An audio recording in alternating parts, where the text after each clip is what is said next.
Kofi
107.1.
Can you see actually Jesus? A lovely Wednesday morning, 14th of December, 2022. And the prayer starts to say, Okoman FM, Okoman Kasa, Jumedi, and the prayer that's not as that is seeing come about for Pakwesi, encouragement, and citizen Kwesi, and Penny's Kwesi, Sarah mentioned on the prayer, Omo boy, and Eddie Jumedi, bro. As that is seeing come Mabua Fomo Studio.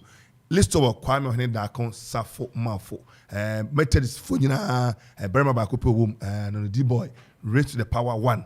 Now, akwa isn't it? Udimere myself raise the power 1 is a number on, and you know Kelvin and Kwame Ponsa Eddie. It's all yeah sometime. Sometime sports no. And if I Kwame Atrasi, you made it come DJ Zigibi. Zigimi Koto, Zigimi Koto, Zigimi Yo, headmaster. Also, but you were good. The DJ does the other way. And that's DJ vibes. So I might say, and I say more. And I pay your bookum. But the alpha, I was also what they want to do same to me. Alpha, what's up? You be kind at the amount. And all the far Facebook. You be kind at the amount. Your command radio or Facebook. Na any nikita o me di Kofi Ansong Baffuor between from KB and pay ye call copy say no do bebo na na Kwame Perry the finest and the juma dey ababe to so dey am Kwame yes my mama watching yeah umpo me today nyame dey ache me ho ye Mizadi chamo ogo there yeah chamo we are come oh yeah sometime oh why no sakawa we are very fine what happen ko ye nyame adom na Croatia for the hu na kwa ade ni mo chamo on the Ghana Uruguay, Ghana for Ghana on the Yakobo Uruguay is Yako for revenge. And the last time Croatia and Argentina was in 2018 World Cup. Okay. Group stages Croatia Argentina 3-0. And this time around one saying about for another game and Argentina come for revenge and Argentina to share Croatia 3-0. And to win a Oka revenge. When a typical revenge in football. Croatia fought Argentina some time ago, 2018 FIFA World Cup. No more time, and then they want. If someone mess on him, she's no more people. Jamo, and yet Messi and the 2018, you cannot Messi was sort of saying this time around.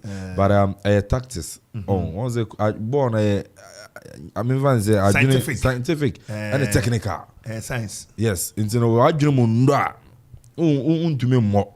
Because those Argentina matches on one ball from the group stages are the formation and line. And they could do final.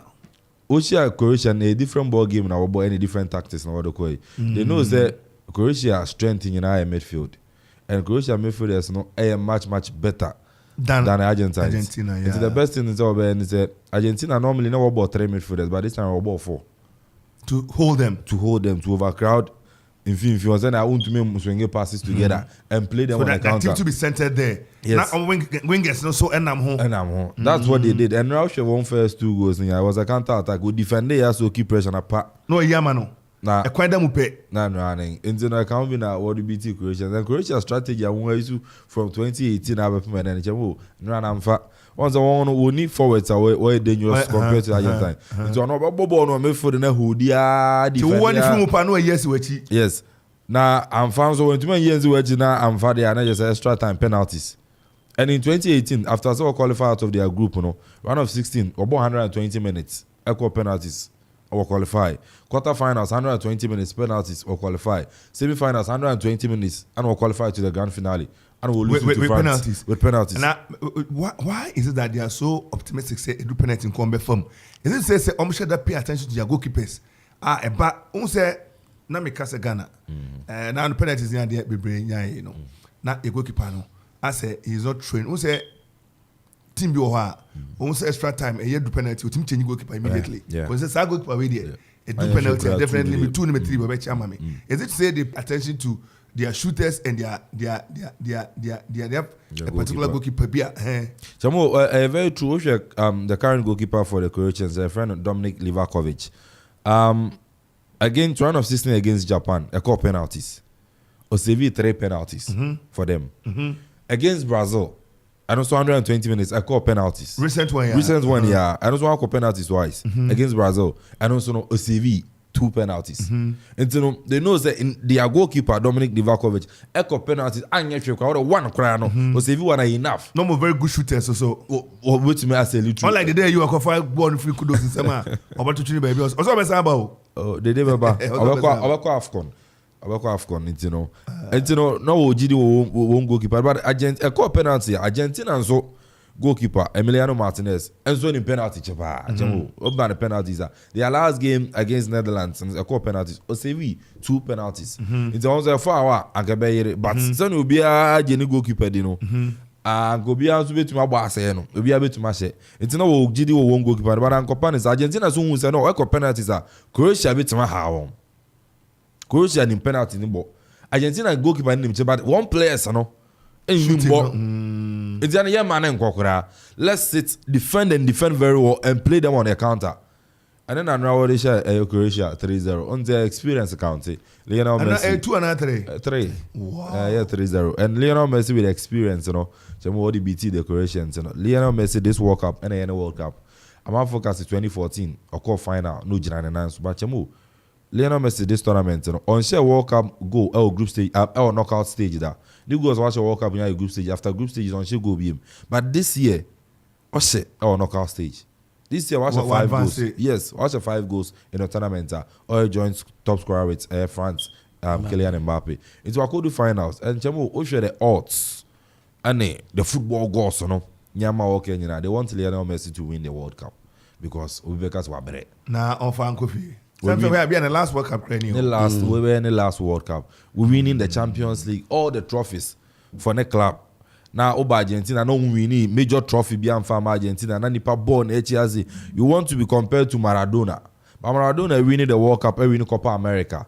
That's the South American Nations League. And they are Argentina. But last year, Messi stood up and won the Copa America for Argentina. Oh, what you Copa America? Maradona J World Cup. World Cup is at least comparably. Yes, he's there. He's the greatest footballer of our time, and they were good grand finale. They do or die. That's what I say. It's Lionel Messi. I know it's a come Sunday. And teams been a ball, and then no Chamo and then interesting. Why you from Europeans? That's the French team. One moment you're blacks, and I want. You're from Africans, you're white, the Moroccans. Chamo France and Morocco never bought. Now we say 2 African brothers never. Also, yeah, they are France for we're Africans. And Morocco for Morocco. Say Michael Jackson. Or so better than Brunia Munyano. Na ne kokobu. Hey, bibi need. Upon who said the kokobu dey before kokobu na ekitaze. We say so better than Munyano. Ibi ane dey pumano. Or better me any match, but it wasn't ibi ane te was akwa. Yes. And Chamo, who share the Moroccans? They have this interesting players in their setup.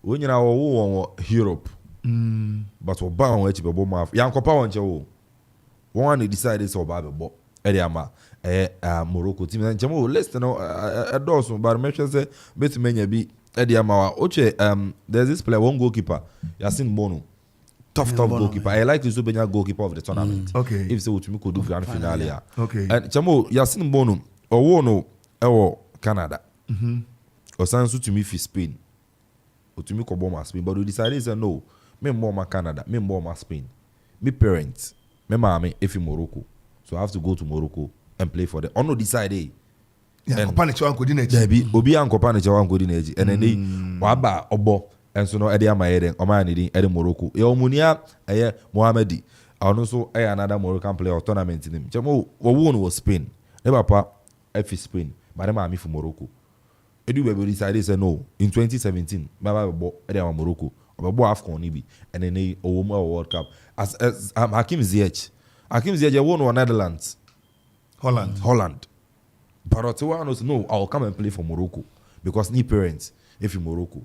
So no one decide young if you don't go panic so me bo. On one can survive bo. Yeah, they have this player Abrante Buffuor. Buffuor won of France or one won or two. And go be decided say me bo my France national team no because that time that France will play so what they can win. But we decided survive bo. They am Morocco. Achraf Hakimi, their best right back.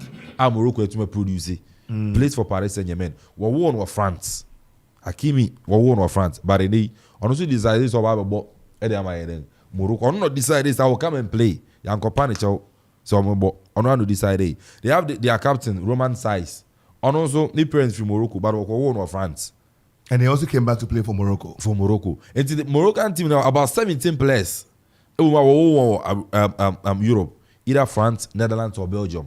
Or Canada. But they decided to come back to play for their country. The major countries and the main countries are most of the players, if you know, France, Belgium, and I think so the Netherlands. And they've decided to come and play for Morocco. They are champion midfielder in this tournament, in the Moroccan setup, you know, Branton and so far Amrabat.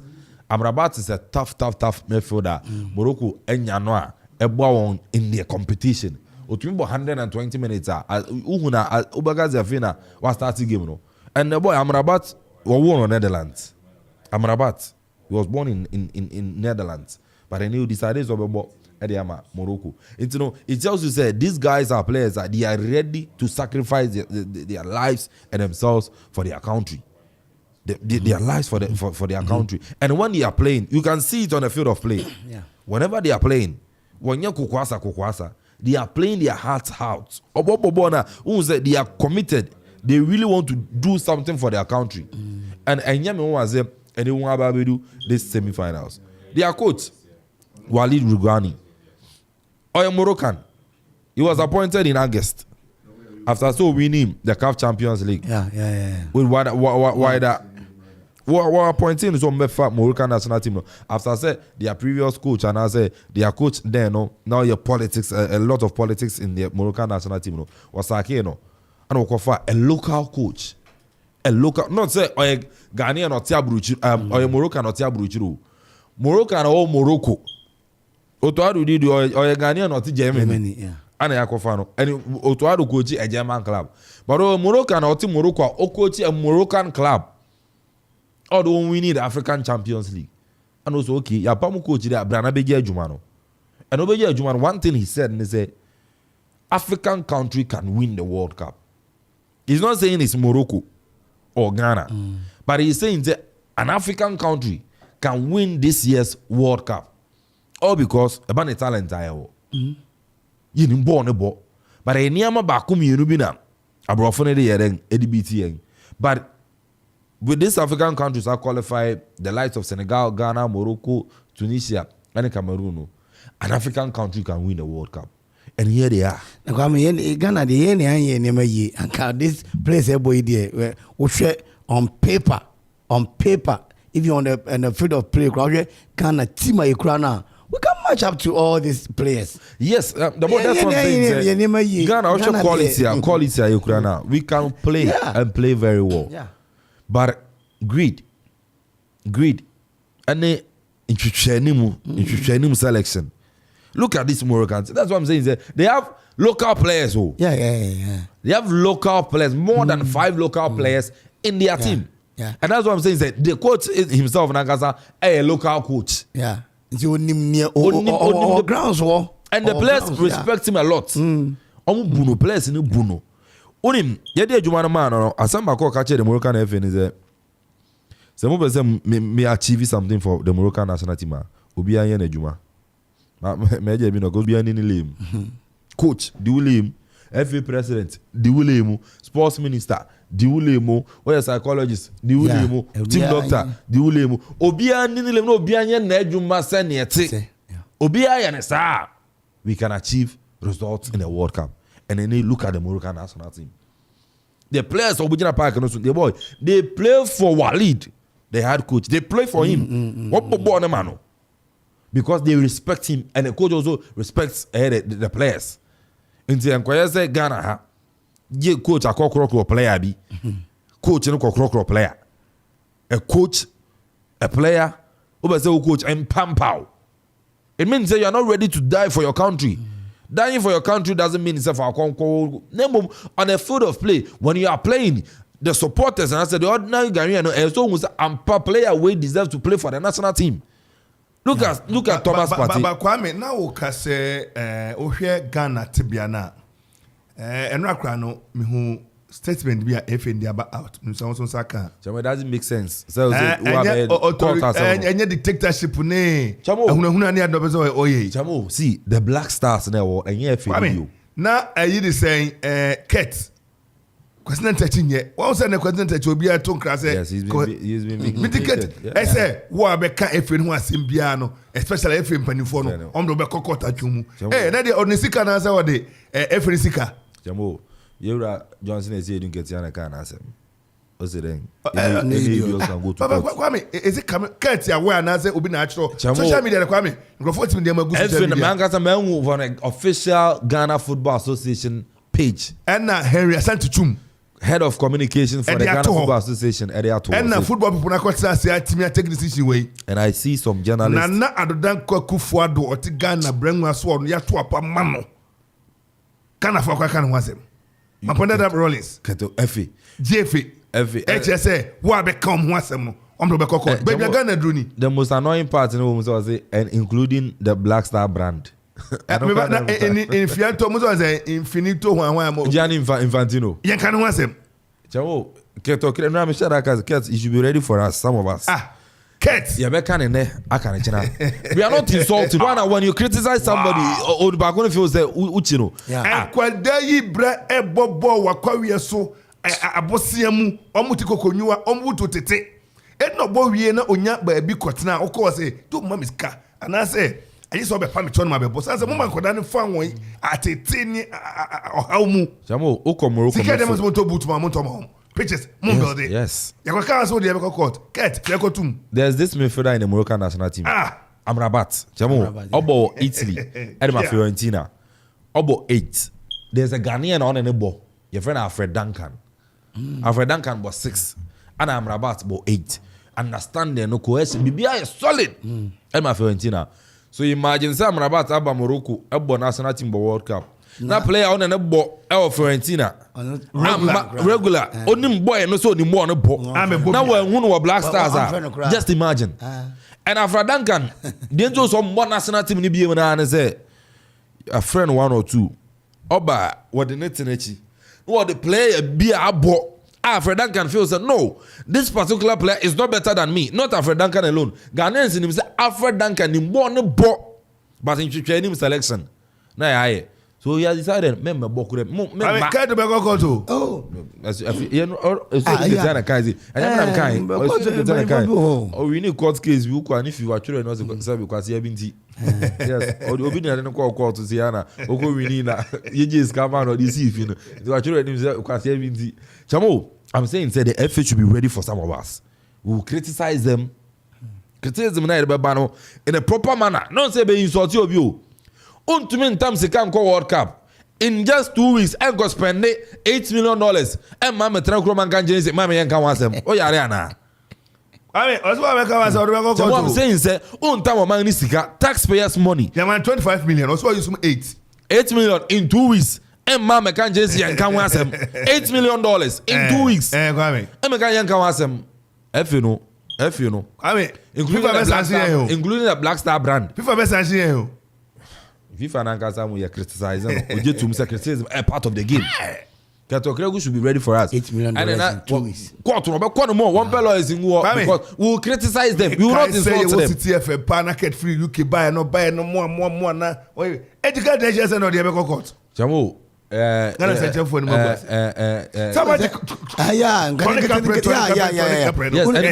you would see some journalists who defend normalization committee no. There's a journalist in Ghana here now or Kasa criticizing idea or no general or no the ye dollars nation and some Chema players or hotel. Ye dollar nation and dollars na good in some and no chiche and my players no hotel. Enti ni aba no one because say oko criticizing no I need to speak to him. Please try and get him for me. Okay. Not on the show. I want to talk to Atapoku. Okay. And then Kwaku boy ideally if you could get him because he also has his own views on some of this things. Charlie, we can't live like this oh. And I now the Obama account Sadiq Obama. Yeah. Obama account Atapoku you know what to do. Me for software breakfast is here. No yeah you ma. Oh boy Brian smart as Kwame oh Brian to answer Brian. $8 million and ye pay be there near latter coin. $8 million in 2 weeks. $1 million every latter coin Kwame. Yeah. Now the continent kata. No I say wow be kasa. Obeko court. Any enya kasa. Kwame Monday Obeko court. Jamo me say Rabo is saying Ketiana Kasi any idiots can go to court. Asem ye me you but we are asking questions. Kwame we are asking Ghana questions. for na ye can say my no tete ase no mo defend no. Review he. One him say ene IMF sika 3 billion no omadu ba bia yes staff approve ade and am dey bin test ye. Staff approval. Ye be friend for say management approval and staff no emu say money dey. Which Agreement is agreement. O me hun ba bi gina. Yes. Now no say haircut. CMPO ene Tuesday for some penny. Den. Friends Mr. Kasai. Was in the question you he understands the reaction near the other. But the haircut them say trying to be trying for the haircut. They say staff level approval one way. You bet him. Sana me na ntara na mo dia confuse no so won't miss akosa. No. Say you graba won't miss akosa. Kwame.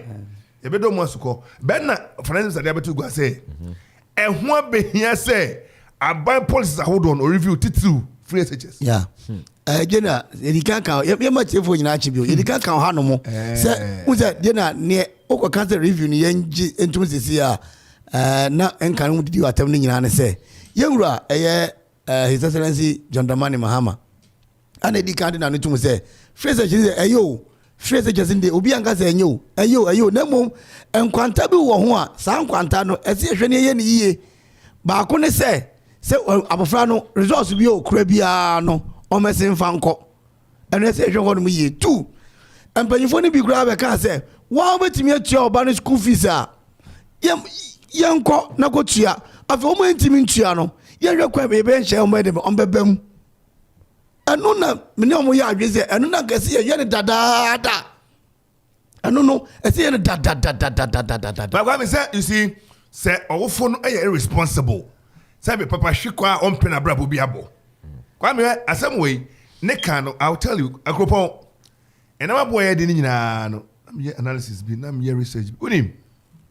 Single parent to have a break. Yeah. And dem na hot on. On no the man didi wo. Yeah. Na dwen say wa anya se scan sia. Okofa bi wo hemfa. Enti o jade sa Kwame. E no de hwen kwada no. Na me man nam.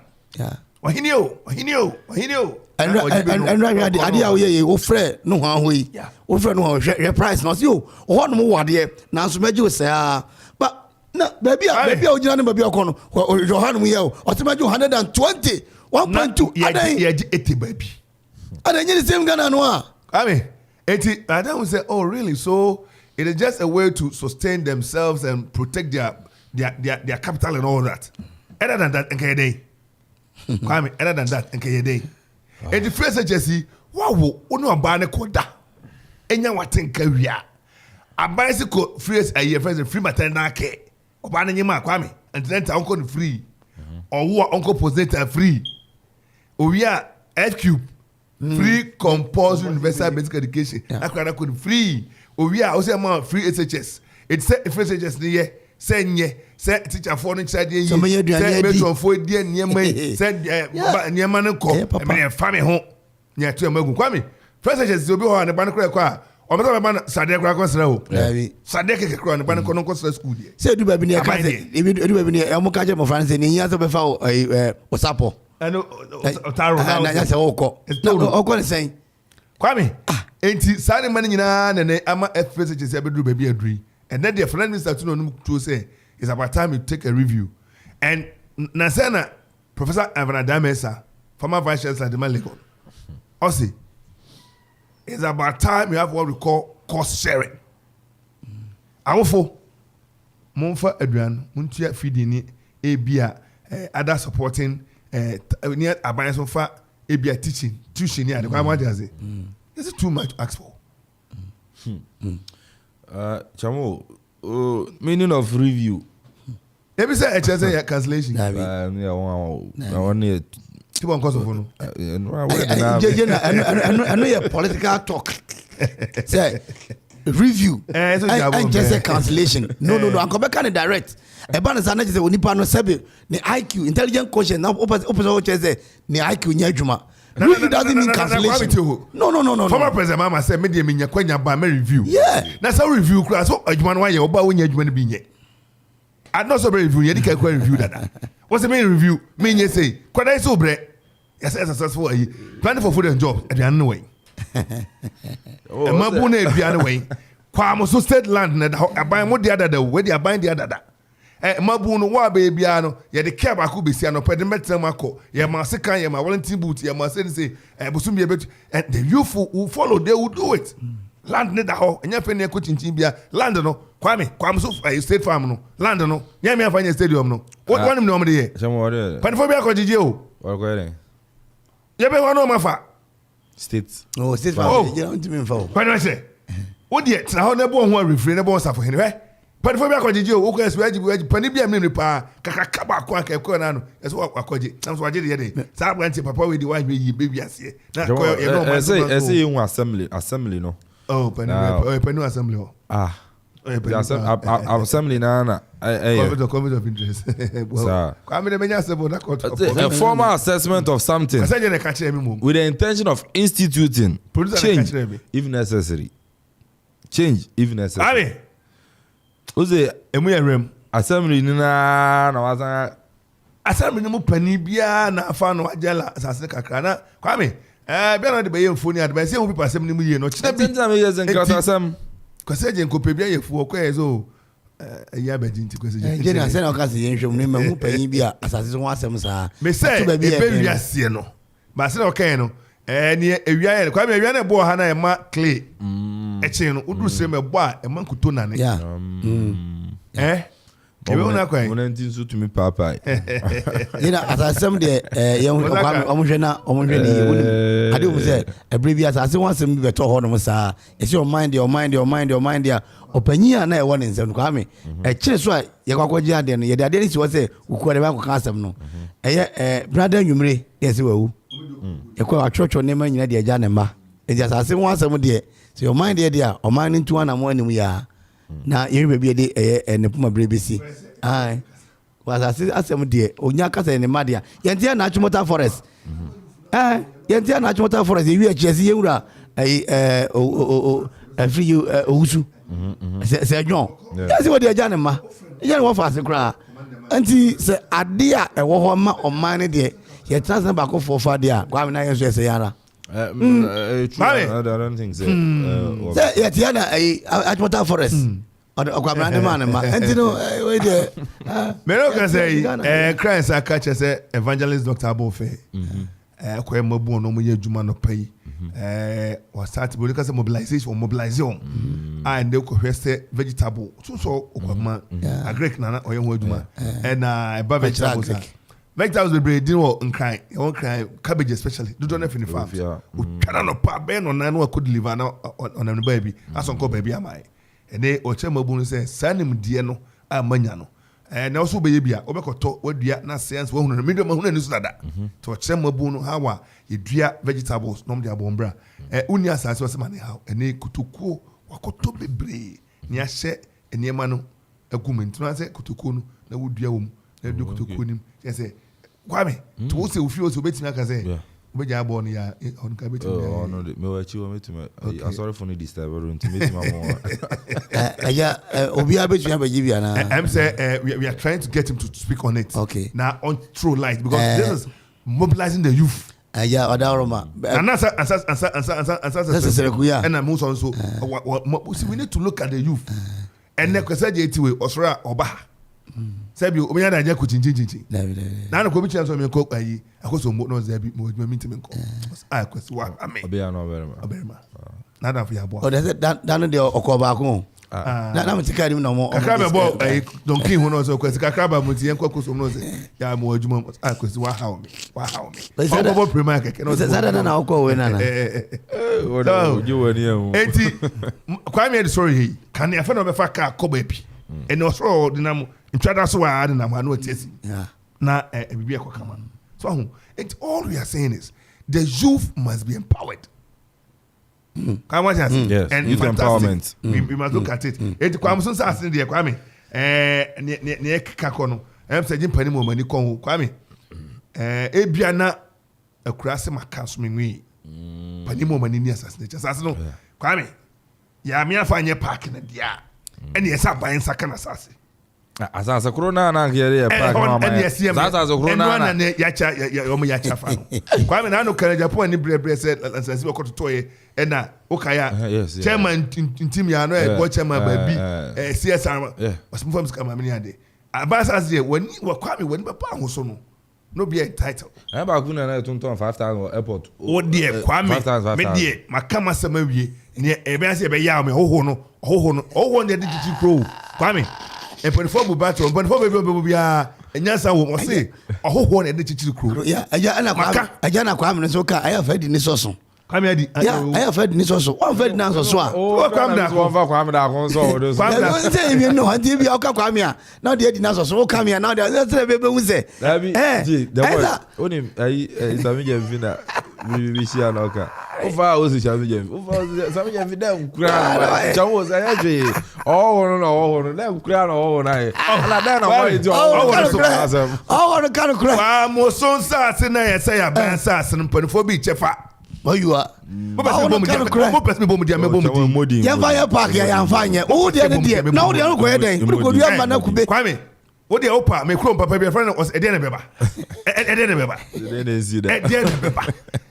panifo bi do mo position check am so state land no e mabu ni papa bi ya mfuo Jemo modin say ye wuram na ye per documents no etu nya nkratan we na honorable Meshak okay oboni esase no eya abansase nkroma bretu no jeto ho ma Ghana ye nyina ye dia ye kofo kra Ghana dia me dia wombi asante fo wombi ye dia okrafo ye nyina ye dia bonfo no mo jeje no mo pa mo me hunu mu ye ye bedo mo skokosa je kokope document ni bra nye hunu document no agreement that so how many years or the year day you must get to know please in 24 kwapima sas na hima na bia one ohene mo sorry asase no ya hwe ye ni problem me for mas on be mo e won political interest o ze o kwamoso state lands ne kwame ni aka obi be so pe be ya fuo boys the enemy kwese was asase aka the honorable boys in statuso what is that to say honorable honorable oye big man pa ebi na next gracia na tell watch it where is there kwame na ko na say wusi matamu di how ya damis no so bronye ba mo se menye ayi 9 lessons ko say je mo da mate lesson bi ye wie mo se menye ayi theater of art me se ye mo se ko ayi hospital ye se ye beko kwa mo so wa ye ko ye se ye beko ayi manzai ho kwa mo se beko pressure o me so ye tutu ni ma do we ko so di misim and no di misim o de manya ton kraba so enti se pressure ba na ye ni wa ha mo me ma akom ni ma wa ha with all due respect. What's the ever call also? Jebeko. I know say team and kwanta fo nyina ba say omo twen. Kwame. Je be besi kwa moso. Na me nwi rom nam. Say omo say oka ohwe ne pro ne niam no. Wo dem kwa koche ne ogwa. Ofi akoye wi. Twen tin kwa ogwa no mo ogwa ne mra. Ogwa no. Say na naka ina ma yati asisa fi nso no obemo ogwa ba ko yeso. Na say ye gwa ba ko no dada. Amai. Oh, kwasi ngosuane ogwane se. Ana yenye mo fransa. Ogwane ana ka hene. Na ka hene je bibi do something. Ana do something. Je bibi ni animu e. Ogwane ni se ba. Na okwa mo so. Oni di kro. Na no ma hu na poster. Na oni anye. Was a homecoming. Kwamso homecoming. Na kwamso homecoming na ka bibi che. Na kwa moso di kro. Oho ana obi akofa kwa moso asase. E sha na bebisa no. Ebi ana onya we. Ebi ana onya we. So nana ya we party anko beka kire me se Kwame. Me ya we na. Nana e body. Nana for power no. Nana timi mu na wajina. Nana timi mu na wajina daku na da na aya umonyo mame. No nana kwasi amframe ntem. Kwasi amframe ntem kwasi frebe na mabonyom na ma nana. Ya nana de pene na Kwa Mosu State Land, please. Nana yawe. Unauthorized entry. Said the so. Nana yawe. Say a basse. Or man say on pay on you my but go back to the family. That's two. And kwa kwebe yes. I mean, me say obi ba okita cash. Person je farms pa so honorable expenses at so. Honorable expenses. Udru kwa Mosu a Kwame, who Kevin is hard. Just be all right, sir. It's so bridge so. A futu kwai. And a moto near this one. Moto Johnson. Aye, come on. Kwame. Oko koshe, your friend is saying. Kaje be why. Kwame, oko koshe. Farm pa baby or ha. On your opinion, or your home. Put no critical baby no. Kwame. Na ho e kwanin yet. Bana ko foko fanku sia. Kwa me gosa na ekwanyenye so. Obedu market na papa. Assembly no fana ni njo. Na no me call ayi amonochrome.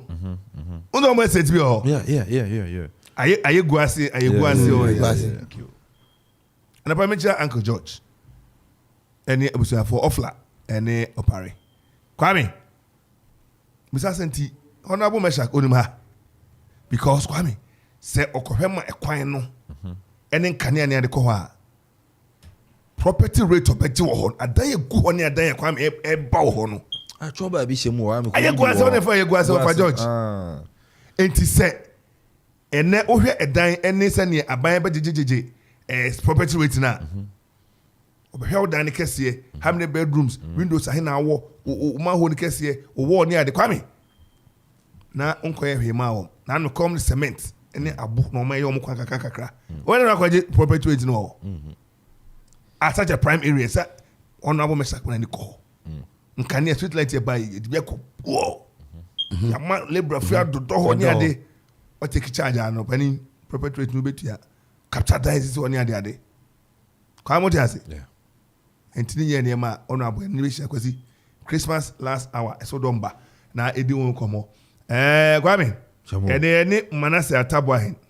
government spokesperson on the economy na agreement na IMF no sika abeto account Manase ehun from Kwame me dem intese na IMF no do staff hwan Kwame ne komogya ne omi cash na bedru say city no where na city ne na one just city ne za no enye trick bi anim me kire o da ba one just city no na bi o krofa crab bro nya ne ma wie Okay. Enti no. You general. Kwame, me just said Kofi Krabo nya nema wie. Just a pressure dollar kan nema na me ni tare bro nya tare Papua, China. China pressure. O say demand near no. Black market for the kita demand. Tell ya kan bro nya nema wie dia say dollar no nya. Demand ni ho. They say cash no town. So what's that pay 653 12 cities 50 pesos. Thank you. I want maybe I be paying no. Anti trick behind by no my frata me the near bring IMF Kwame party be Kwame me simple Kwame neman bomo your free baby classic sauce authentic. Bronya dear man Kwame Sabre will be a crabby. Pressure you. To me, Kwame, you are making them now as a finance minister. I'm just saying, and Ajumbo also said, Dollar within this year, form. Kwame, me say no crenema catchrono. And Kwame, Ghana Fonso, we are our own enemies. Yeah. Don't lay about 12.50. Nema botianity. Still, I'm on for yes over 2 years. And the anyone else at Taboy, everybody common names and say, I be a agreement in doing Sicano, Niomka financial terms. So, men say, finance haircut home. You see, so punk in the bag bush, nay, a year back, but the name in name say, your friend is a bag haircut here. Ye poor the abba. Say yes, by being so the staff one approval on mechanicity. Antia Brandon on Tessie, Antia Brandon maybe be on the page. I'm no way. I know that's all been an over or and we by China be a crochet. Send yeah, we do Hanover. Sisi Coco on Tessie. Is there a dodo on Tessie? A quackers required any. I don't know what staff approval. I don't want to watch one team. Kwame. Who drew a sad broma? That bro, I'm Brom Shatter. On Tessie. Daga piece on Tessie. Daga piece. Beans open Joanna.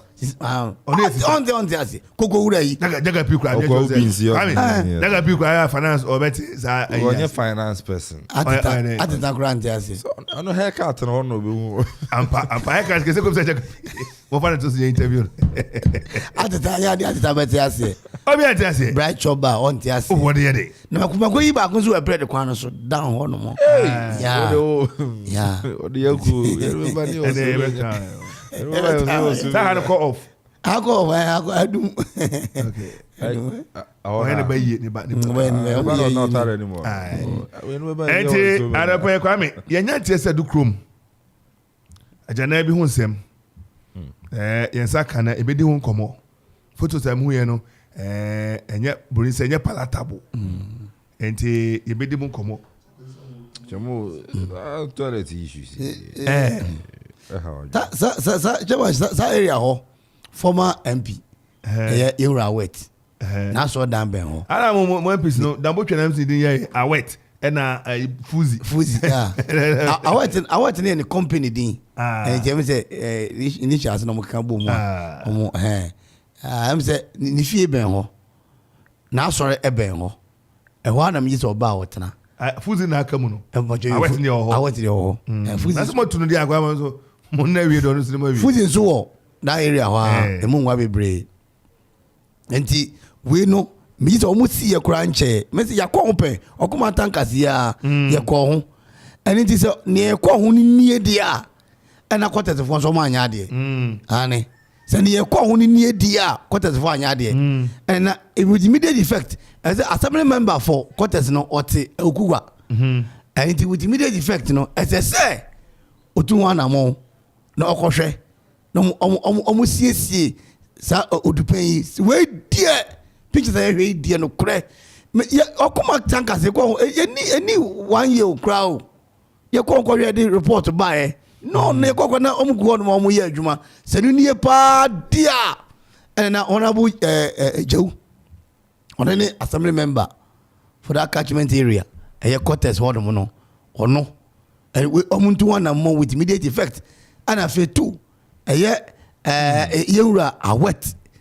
Me just say the judge one who now branch echo sa odupen so and it your best strength for we dear and a school class wo best if you are me fan say lord kwan where do school educrum resettlement I want to go school na a president JHS no do honomo I na primary school for nyina na KG for nyina ho and it is a public toilet ho near dia na nipa ho so no ani jiwe ho so dia na aja entwaye entwaye kra mise na nsakra opanyi bi ba ebe renovate ma homo senu ni dia enu ni dia na antwa ye crack and pay for with the effect and sorry so say before Kwame Edi Naija calm down. Era Kevin. Chamo o share yen toilet facilities e wo ekwapema chamo and 20 crack and o share bra na yenya beti say yebenya one constituency one and a $1 million one constituency $1 million no yebe toilet facilities e yen bottom no chamo uko they were just opposite the stadium no onze onsi baako achamo for 2 years now we see achamo the maintenance as you come you crap maintenance no the new one now we see no new one now new one no I think so what you then ADB we anymore last time check me just look enyenika ano yakwadeu yakwa ukugwa yakwa edukrom yakbesen yakomanfin yakwa monochrome yakwa mampon sampote kropon yang toilet facility achamo and 20 and which pictures in it videos are a public toilet really a public toilet school fuko krumafo ekoho mo friend mpanyifo nyina use this facility a chamo master say and sheda 20 and I mean, say the assembly, assembly member or by now should be reporting to the assembly. Okay. And where's this assembly? Yes, baby. I was baby quarters and no, we do facility. So I think the assembly member by now should be reporting to the district assembly. Once we say honorable DC Kenneth as we to one among now. Me sure said Nenia Koso. Yes, me sure say I you know. Yeah, can honorable Yenimsuti and assembly member on Freno now on some man reports on this toilet facility. You know, with this, you know, you read the Gokubu toilet be ma asia for no. I think there's a man get one area hono. If you be a private toilet. If you be a me say never corner party on the measure quarters for you. Now Omo because we party we come with a picture we are. We are not done Okoman tankers call hono. Because you call no more juma hono. And no mattress ya man be do sa pempenso idea na enye kra enye Kwame anapa yemhwe aprede Ojura 2022 team near empowering the youth through education and skills development for sustainable community development. And yeah, Apredema Council and the Apred youth. And then the one who say, "Why be here?" Say, "I'm coming home. No here near Engumesfia. Bet me I boa one more. Na kwadana nya sanujuma. Nenim die. Na ama yeah Apredema no. Etimi ejana na so nako enim. Ewo mpuntu mo. And then babu. Kwame oh the way they kwame da kudiem. Ja nidi ka mincha na me na wasem say omode omolete iba so mu hia mo akakra from say ne be ya Apred Ojura no betua bon dero no kresem o John Force nra won fia mo akonyina nwumre efre me damasisa se ne o John Force ne o mo kasa ye ene ade o mo so mba ekra na sabio wo meeting mu nanso unya bre ne o mo kasa ye checho mu nsemu ne o mbeko na fa aja ye fa Apred ya yura safro kwampa befura benwe no kwasem wabo amakro nanu adane ohwa ICT center Methodist wonomo otumi akwakoye kama sel ade ba kwa Apred ya ehwe se ombetumi aboa ye na etumi aye na no ama ye nim abanyam prekope Apred dwa odu Apred ya edwa ni kronum ho omo wo baabi te didadida intimi enkonkan nti ono no we so betumi aboa na de nyatumi akonkan ene tie se obisa asase no ya ne dia na se ka fa obibi ya nyansa na so e crowd say bribia ba bi chia na de no na fi ono so ni wadi sa enkomo no o hwe ahonidie omo ye sanitation league no ni enya ne ntie kakra say Apred dan konkon so na omo ye ne say emrante na tumi boa wo ho kwame atumi boa atumi to dustbins edisi joint na uye efino na odi akogum dudu Apred ya emrante na ba no ene ma ba wa no omo ye saa de na esisi miai ya udu kromote krom wono no mote papa ade ba ko so a omo ya mani etumi eje won kwame afi bia ansana Ojura ombe hyasie ɔmɛhyɛ da yɛ crusade kama to nsa frɛ Nyankopɔn abɛdi hene ɛwɔ adeɛ ni nyinaa tumi akɔnkan ɛwɔ ɛyɛ ɛprɛde kuro nti ɛba ɛprɛde odwa no dia kwame ɔmbɔ ho de papa ɛna adeɛ baako mu yɛ sɛ yɛdi ohum no a yɛhyɛ ase di a wo sɛ yɛbutu adaeɛ ada ebutuo no ɔmo wia sɛne hanom yɛyɛ no fie mu ne ade obi ayɛ ne deɛ no ɛprɛde deɛ no ɔmo nyinaa bodwa sɛne a yɛtwa odwa bodwa no na obiara de sɛ nipa wa film no picture ɛde aba na ɔmo ayɛ asɔre na egum ensa na afi obi asɔre so kɔ ne fie ndɛ mo kɔ fie na obi kakra hɔ mutumi aya na motumi enti ɛprɛde deɛ no kwasɛm asomdwe wɔ mu a asomdwe ɛwɔ mu a afi we odwura no so ohum no bɛhyɛ aseɛ 26 ayɛ kɔ ɛyɛ na hɔ no ahyɛ aseɛ nti bɛhyɛ aseɛ anopa na sɛ ɔmakɔbɔ kwan ne adeɛ kakra totoa mu a na deɛ nyina tumi akɔ nka nti na saforo kwampa ɛne ɛyɛ kromafoɔ ɛwɔ kyerɛbea no mu ne adeɛ ɛwɔ nana teɛ da ako ano mu ɛto saforo bia sɛ fiti ɛyɛ nyame yɛ adom a 26 ɛde kɔ ati sɛ 26 na ɛtumi aba wieyɛ ɛyɛ 31st ne ɛyɛ anopa ɛna bibia betumi aba wieyɛ ɛwɔ yɛ ɛprɛde nti kwame afi wei ɛprɛde odwura 2022 yɛhyɛ aseɛ 26 akɔpem yɛ 31st na saforo kwampa na ho tedi ne baako yɛ ɔto amfom ɔkɔgye ahene sa nti to safrɛ ɔman te asɛma nyinaa wɔn a wɔaburukyire wɔn a ɛwɔ Ghana ha no ɛprɛdefoɔ ɛwɔ akyekyere ne brɛnkyɛ Kumase ne adeɛ obiara mmra na nyinaa yɛnka mbom na yɛmfa ɛprɛde 2022 dwura no yɛmfa ɛnhyɛ so activities bebree bɛkɔ so a bɛgye sɛ gala ne cooking competition nyinaa bɛkɔ so ɛfi 26 saa ɛde kɔ nti kwame yɛto nsa ɛde frɛ obiara sɛ obiara mfa n'ani nkyerɛ mu ɛyɛ ɛprɛde ɛyɛ akuapem na saforo kwampa ato amfom ɛne ne mma no nyinaa 26 saa kɔpem ɛyɛ 31st na dwumadie no ɛbɛtumi atɔ fam. The boy, Osha Prairie Festival, I think that this will be my first time. I'm be that, and I think it's a very great experience. Osha, paying for for and the history I pray the cry now. I think so. I would love to be there. Now me I'm experience be and I will me now feel it. Corners now. Yes, Huniama and all the street carnival near Dina Bebem. Krora across the Enfa General Amra. Okay. Enfa General Amrana. General the General de Mizokwa and I said any bacope. And it's in Miss and announce what and I said, oh, my area need demarcation. How much me? Oh, yeah. Me found to get. Me found to get no mum. Or transform. I'm a say.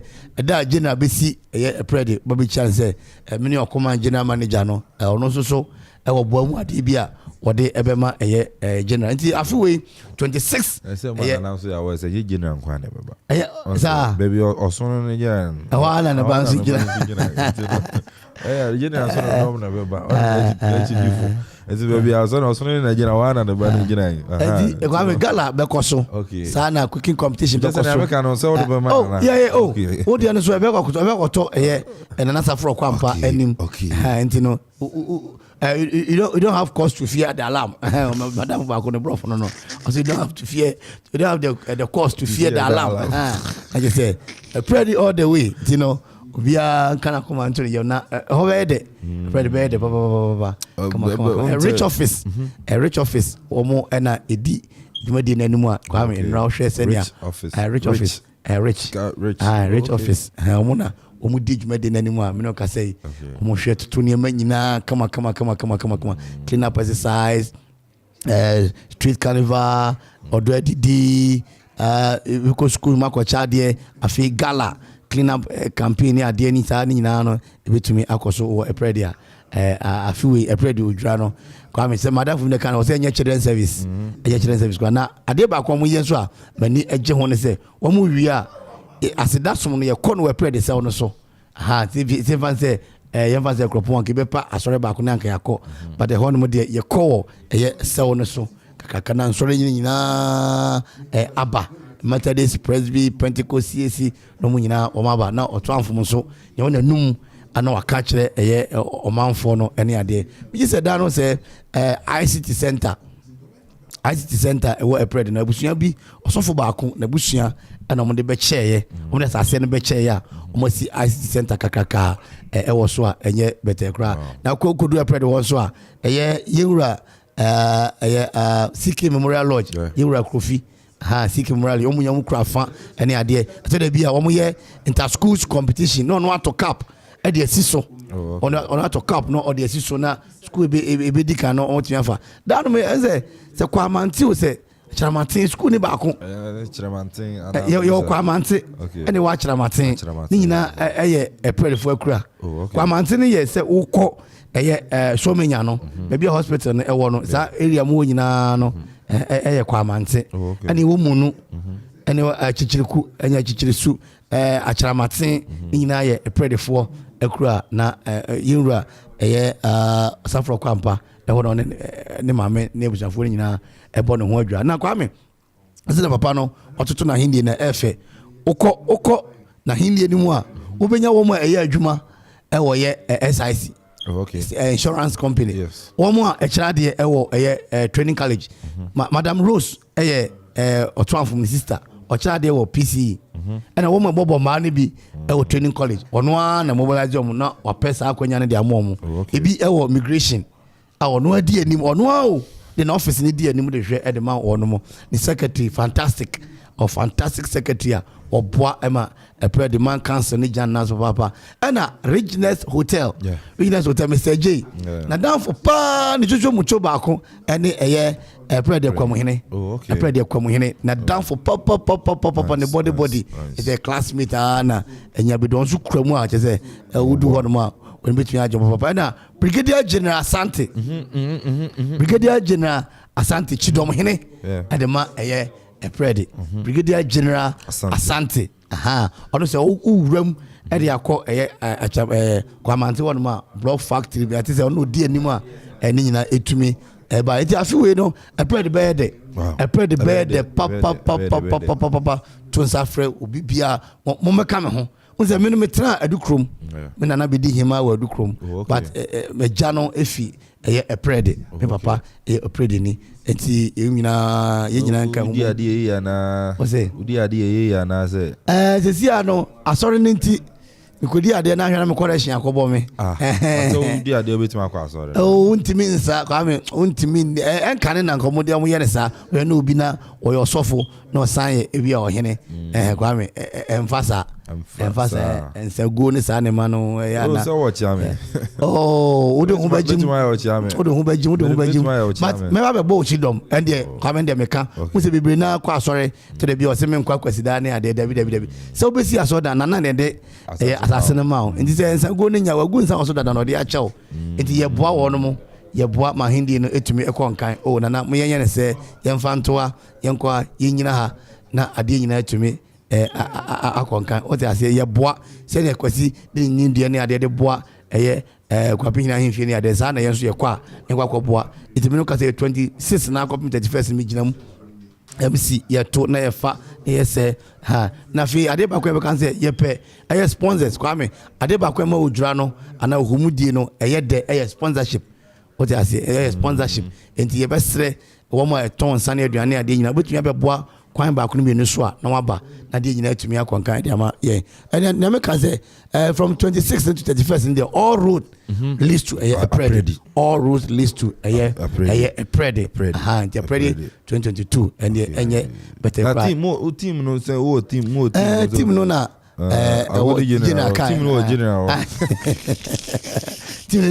general kaya your fantastic queen mothers na nana tia da ko ne oba okay ono ne de Maria Hima okay no fe papa ne ono o abotenso na ko emrantine kwa mbodu no ne ade wo nyina aboa ema yodi no etumi konkan nti ne yame adoma mame emse aprede ye nemse aprede ne abru bedi aboso aprede ne abru bedi e de abom nti aprede abru se me kata yo omabutu adai sane e kana no nti ye motwene enye didi ewo abru nana kwa mehina ko e de atudwase obia no ne oji ahoho ya kwapem rampem hene ahemfo no omo fans sa na general wo hye omo a obema 20 Ghana otimo 5 mo ko rempim rempim hene yeah they can rempi hene rempi hene rempi ene e mabu no youth on the youth wing as see rempim hene just say akwapum nya opem na just on once as more no ma bi ni ade yeah abru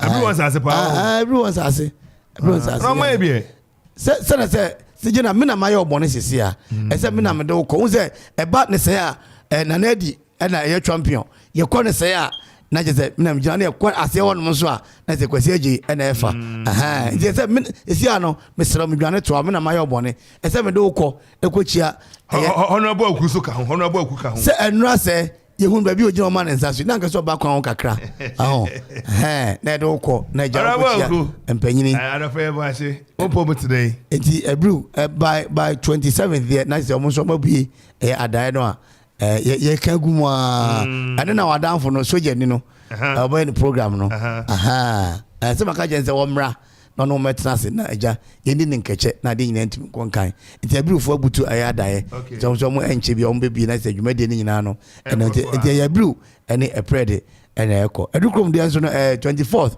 that man fe so ems around same time kwame man fe so wo mo am say December and the wood January mo when you na she wunti edukrom de na ka ba akopa ka already no eno na aka na say already dia agropon e bi amaje na kwame ye de na anye bi o already do one some day agropon de ya me say agropon twa ticket for bro chire ba no o je na hun say agropon asem akwai say methodist asem omo fa de na ye papa ombeja na hwe amanfo abefa no mu bogum omu bogum je na already di okwohwe se ne amanfo akoponfo hyase enka no ba eye empeni ase anim ho no mo a aye ma that's about ticket over table crowd jena ye to sisi akwamoton ene bigger from money pani start here keka na no kwame pani contract some say akropon de no na niam bi na mabu no na de enti agugu ane ade kwame mabu no nyoma ni amoje wani I think say we need to restructure. Yeah, ma yen review.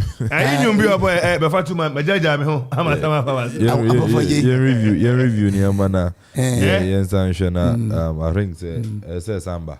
But I remember say about 3, 4, 5 years ago. Yeah, the back be film. It was around July. The back be film and chemo share crowd na and ni pair buy na. Esingo jura Ojura they say I want na ba be fa. But they already didn't there crew ne dey. And o hwe nipa and say na yitimi didi ho ya nkomo na yisia na ya nonom na didi na ya dwen kro no a chemo cha say ye ka se yere ya ebebo akro no we need to restructure things na ya infest ani ama ne bi bara chemo aya na ekropon no adwuni nipa ne bi adwuna wo kura no zania papa ka kire onu si unti form ya mo ti so and I was say o ko chubu be dan wani na nhwan na ojina ho ntino nipa ne bi adwena wo kura ne kan bi na kuro no you say ye wo baby ye wo ya but I think say you restructure niama bebo am already din ye be I'm already din there say say na me on 1st January ya na ma adwene nchera ni was I'm say 1st January already is about time e be hwe ni si ye ni mu na yes fancy ho na ene ma say adin de enya na nye what is good for the good Kwame, what is good for the goose is good for the gander. Ma say nyo akropo na e baby akropo say be they say akwape fu na kokoba ne dede ma Kwame o nya akropo fo ma sa abrufo obedi adukrofo obedi amanfe ene akugu ane ade dia prede na wo say akropo na o ye fare bae no otimi di na ade Kwame am going to yeah true. I think it's about time we look at how we get that thing done. If you ask me. If you ask me, here broad consultation on the say nipa nibu I say you na how I shall say and how I ever say some restructure ni amano yetumi ho no didn't come yes ni ama nkoyi and I would just say they can one ebe boa no some painful ni ya ye hu na wa atena se na ye din komo na no so aboa me just say yes ani ama na ebe boa ma already ni ebe say sande ba ekropo no anu so bitima ba so jena unse na eka no American ka say ade de okofa na eya se ohwe na obo ho ban na etimi ekonkan me ji say ade akropon fo sha ase minimi nipa sha ase mu na mu eya de pa because already ni du so a jena oton akonwa etimi to akonwa kra table no 100 cities ebi okra 150 na ohwe mpanyifo ne ade sada no je unkra hwekra ukọ hono mu a utiminya normalization na se bibia tumi akọ kama kama dem ntino baby e hya ase no e betena na age agudi a na enye bible kra ka se monka tete atempon na monkofa so nti ebesre mpanyin e wakropon ha e ka bi wom ne ade no omonka bi emfangum na ade nyina ntimi konka nje na memfa epred ye ne mfam epred program no aha nti o se epred udura 2022-2023 program lineup. I'm going to say, 26 December 2022 no, a clean up exercise. Nafi nyumremo ombekwa kobo na nanom airport ekwano. Nafi brother 27th so omo ebeko tourist site. E pedi tourist site bebre. Bako atrodo force. Atrodo force no. Odi woni chiremu baby a ohine kan so ma azia force bako on your mount force na ebe yi papa senia wo business wo timu di nanka waje force no nyina nanka wa hwese senia wo fa so a we sisi na man kama etinana we de general ba ye betwa na akoma na eja general ba o ma na sase de men atrodo force ekokwa mante wono no aha kama na di na tumi akọ kana mu na bi osono ne gina na oha na ne ba gina ah ti na we de enfa gina men abacha ebacha enfa no enfa gina men abacha kra 27 ye be ko tourist site no na koji yani kakra on 28 Women's Day na tia da ko na ma no cooking competition no ebetimi akofam gina sada so ya na mu ade iti kwa me sada no de atin say MC no ese me dan ma o but you say first one now can so tourist site asase no ana wo be abacha na 28 cooking competition we pray the 29th Thursday exhibition old school night everything akoso ewoye prede and after Friday no float and opportunity na say float no betumi aginam na nwumre no yakofa odura no afi nananom pokese mu ede aba na afi nkonwa dware ne ade na atimi ede aginam ewoye prede kwapem memenda Saturday 31st 2022 deba na mbobodwa data na achede ne ade nyina atimi akọ amoto amfomone ne mpanyini ewo prede kwapem afi wo me bobo mo homode wo gala ne cooking competition ne ade ne nyina no atimi ache wo made na street carnival na 31st night die street carnival na ebeye bibi kakra na mu ebehwe na yatumi aka ho asa yatumi akọ nti 31st no na mbobodwa ana afi kwasieda 1st January 2023 kwasieda Thanksgiving service anopa nondu and fa pepe na Thanksgiving service no etumi out of film na nwumre no ebe laugh feast already di no na etumi akonka ansa na ebe ko already di no ye the final of a community gala ebe etuam ewo epred finals of the community gala no ebe tuam ewo epred ekuapment na epred fo hye nyina na otoamfo ne mpanyin na safro okwampa ne mpanyifo ese yento nsamfre omanti aseman nyina na obia emra na emra epred na odwura no yenkafa ho magim na nye kama okoji ahene otoamfo musafro okwampa otoso miensa epred hene na tonsa ede afremu yi afi odwura no ye 26 na wi on the 1st of January 2023. Kwame ya fast da Maya Baffuor na paye so na Sam Lady Kofi Ansong Baffuor pa kwese Jenny Baffuor na enei azaka se nkomo Kwame monka kakra ngum na yen sorry yo ayaka gumu dia na anopai no e de ani kirem ewo ye Kwesi Christian Herbal Clinic wo Adaroma na ye ka gum ene anopai na okopie mu Kwesi Christian Herbal Clinic eno kwasem se omu ndu makomakom yensa eboa papa sa yare ahodo na de nyina tumi ekonkan aisa medula kebati baako aisa opinto hebati baako ena ye aisa minta ensoso baako na de nyina tumi akonkan kama na unya aisa medula kebati na ono no migraine asorobene ebefi so ma ho atimi ato hemorrhage ade na etumi kan nipa na odo saka ho do ma se muja beta wafono ho no eno so be sayare no ho atimi ato Parkinson otro s when me ba ho so akotro na konda wadro ne tin aboyi odan yuro so otumi adro no ofie wonsa wo so sa babo maraka so kransa entumi wo so sa eno achi stress onomu a eyi ohaw nyina e de fi so afi brain tumor ni nyina no eyi fi wono mo e ma moja so timi de afrisane e wo mu eno no eye examelak herbal tea papa eno no afi isa opinto herbal tea eno so boa e ma nipadua no akwa no nyina timi nya hoden kama afi bacteria se wo nipadua de mu no ya efrefre yare ewura nipadua nim na mu wono a otumi kono na fi wono ma ho atumi ato afi acid ekoso bebre enye sa na ba fam bebre so a enye na mutumi etuma ne gina konkon so na de nyina atumi akonkan e de amao eno wachi eye liver or kidney na fi o spleen etumi siesie ne kama e de amao e na maka o ball joint a ehu atochima ebenya fitani watumi siesie na mo kidney atochima etumi siesie na wadura ba no ma ebe siesie no eno ane isa opinto herbal tea no nentumi emwa eno wachi malaria typhoid and jaundice ni nyina no